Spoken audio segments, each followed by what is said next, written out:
Act 2, Scene 10, Hogwarts, Headmistress's office. I'm just gonna take this out. Professor McGonagall is full of unhappiness. Harry is full of purpose. Ginny is not sure what she's supposed to be. Professor McGonagall, I'm not sure this is what the Marauders map was intended for. Harry, if you see them together, then get to them as quickly as possible and keep them separate. Sorry, but who is he to boss her around? It's one thing if it was Hermione and she was the Minister of Magic giving orders, but come on, Harry, why don't you just watch the Marauders map yourself? And I guess he can't operate within Hogwarts or something. He can send a Patronus. He can have his stag, use its antlers and throw Scorpius up into the ceiling or something. I don't know. Professor McGonagall, Harry, are you sure this is the right decision? Because far be it from me to doubt the wisdom of the centaurs, but Bane is an extremely angry centaur, and it's not beyond him to twist the constellations for his own ends. Sorry, but what benefit would Bane get out of, having these two be unhappy? Oh, well, Bane never said that the Black Cloud was Scorpius. We thought that the Black Cloud was Harry. That's what I thought, so. Okay, anyway, Harry, really? Harry? Really? Okay. Harry, I trust Bane. Albus is to stay away from Scorpius, for his sake and others. Ginny, I think what Harry means is, Harry, with finality, the professor knows what I mean. Ginny looks at Harry, surprised that he'd talk to her that way. Professor McGonagall, Albus has been checked by the greatest witches and wizards in the country, and no one can find or sense a hex or curse. Harry, and Dumbledore said, Professor McGonagall, what? Harry, his portrait, we spoke. He said some things which made sense. Professor McGonagall, Dumbledore is dead, Harry, and I've told you before, portraits don't represent even half of their subjects. Harry, he said love had blinded me. Yeah, and it still is right now, duh. Professor McGonagall, a head teacher's portrait is a memoir. It is supposed to be a support mechanism for the decisions I have to make. But I was advised as I took this job to not mistake the painting for the person, and you would be well advised to do the same. Harry, but he was right. I see it now. No, you don't, you freaking idiot. Professor McGonagall, Harry, you've been put on... Oh, she's calling him Harry. She used to call him Potter. She only called him Harry once, and that was... And then as soon as he said something that she didn't like, she started calling him Potter again. I love her. She has always been one of my absolute favorite characters. I just adore her.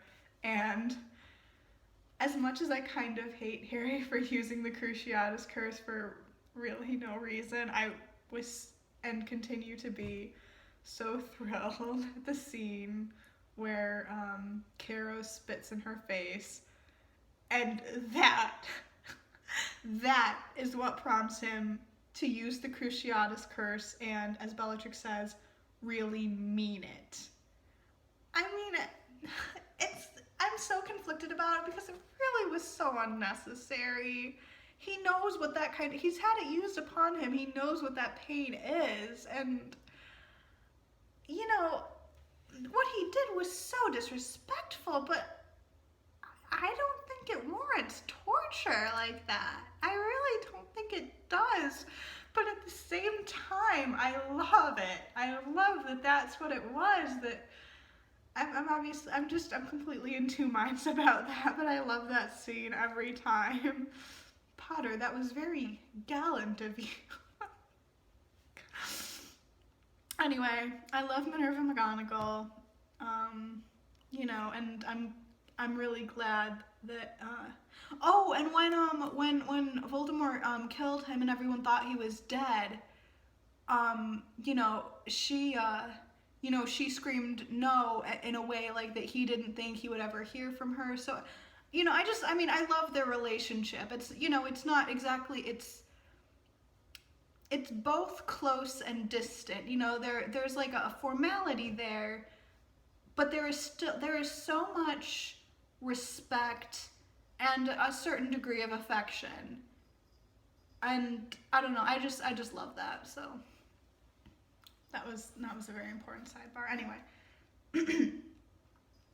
Professor McGonagall. Harry, you've been put under enormous pressure. The loss of Albus, the search for him, the fears as to what your scar might mean. But trust me when I tell you, you are making a mistake. Listen to your professor. She is freaking smart. Harry, Albus didn't like me before. He might not like me again, but he will be safe. With the greatest respect, Minerva, you don't have children. Ginny, Harry! Harry, you don't understand. Professor McGonagall, deeply hurt. I'd hope that a lifetime spent in the teaching profession would mean, Harry, this map will reveal to you where my son is at all times. I expect you to use it. Talk to her like that. Oh my God, he's being such an a-hole. And if I hear you don't, then I will come down on the school as hard as I can, using the full force of the ministry. Is that understood? Professor McGonagall, bewildered by this vitriol. I don't know that word either. Perfectly.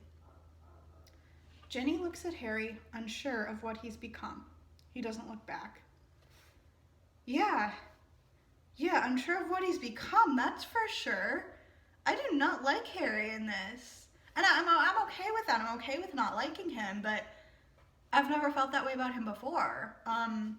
All the times, throughout 7 books, he's made decisions that I don't agree with and that I would have made different decisions if I were in the same boat as him, but I've never not liked him for it.